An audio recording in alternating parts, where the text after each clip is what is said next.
Kisah Rasulullah menggaransi sastrawan jahiliyah masuk surga. Siapa yang tidak kenal dengan Qus bin Saidah al-Iyadi? Ia adalah salah satu sastrawan jahiliyah yang masyhur. Seorang orator khutbah ulung yang sangat dihormati oleh masyarakat Arab jahiliyah. Ia adalah seorang uskup Najran.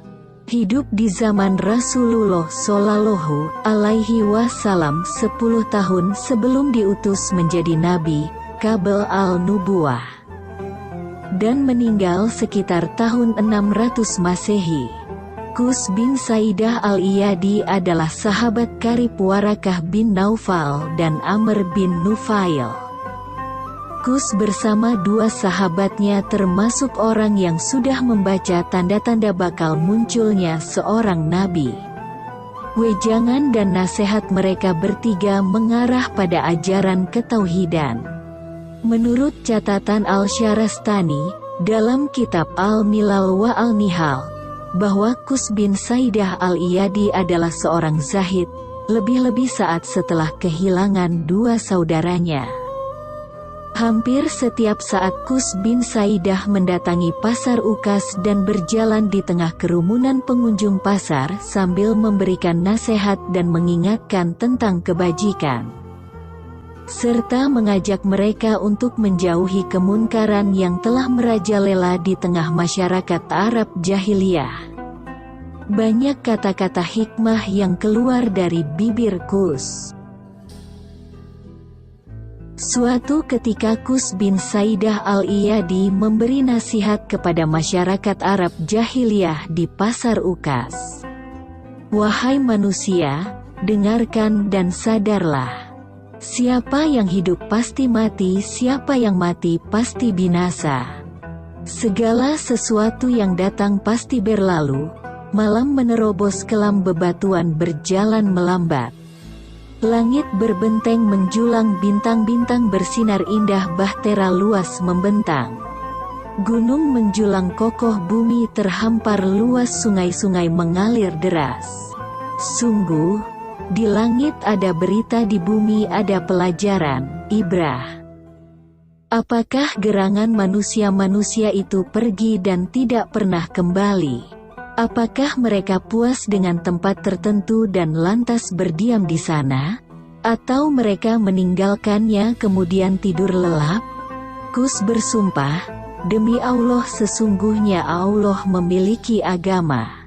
Agama yang aku rela padanya. Agama yang lebih baik dari agama yang kalian pegangi. Sungguh kalian telah banyak berbuat kemunkaran. Kemudian Qus bin Saidah membacakan syair. Inilah syair Qus bin Saidah al-Iyadi yang dibacakan oleh Komarudin As-Saadah dari Sanggar Sastra Kembang Langit. Monggo didengarkan.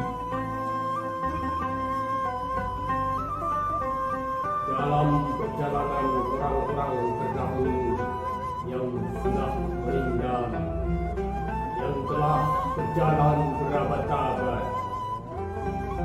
ada pelajaran bagi kita. Ketika aku melihat lumbung-lumbung kematian yang tidak memiliki sumber asal, dan aku melihat kaumku bergegas menuju ke sana,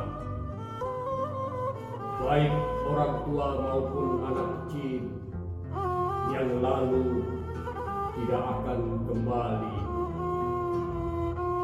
yang masih ada pun akan berlalu. Aku meyakini bahwa sesungguhnya diriku tak mustahil akan mati sebagaimana kaum-kaum itu.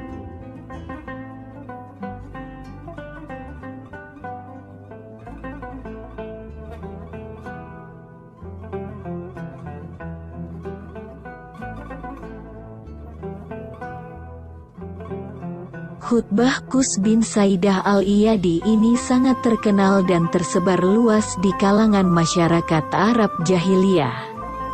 Bahkan Rasulullah Shallallahu Alaihi Wasallam masih sangat hafal khutbah itu. Hingga suatu saat ketika rombongan dari Bani Iyad bertamu kepada Nabi Muhammad. Apa yang diperbuat oleh Qus bin Saidah al-Iyadi? Tanya beliau kepada mereka. Mereka menjawab, wahai baginda Rasul, Qus sudah meninggal. Beliau pun berkata, sepertinya, aku masih melihatnya di pasar Ukas. Dia sedang berkhutbah di atas unta merah. Lantas Rasulullah Shallallahu Alaihi Wasallam pun membacakan kembali khutbah Qus tersebut di hadapan para utusan Bani Iyad. Usai membacakan khutbah Qus bin Saidah al-Iyadi yang terkenal itu, Rasulullah Shallallahu Alaihi Wasallam mengakhiri ucapannya. Untayan kalam, khutbah, ini akan diajukan kepada Qus bin Saidah kelak di hari kiamat. Jika ia mengatakannya karena Allah, maka ia akan menjadi ahli sorga.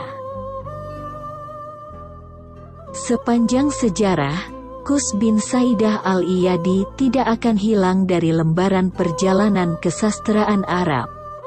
Pesan-pesan yang disampaikan selalu mengajak kebaikan dan menjauhkan diri dari kemunkaran, serta mengingatkan akan kematian, bahwa segala yang ada akan sirna dan akan datang hari pembalasan, kiamat. Hanya saja, ia tidak sempat mendapati masa kenabian Rasulullah Shallallahu Alaihi Wasallam. Namun demikian, Rasulullah menggaransi bahwa Qus bin Saidah al-Iyadi akan masuk surga.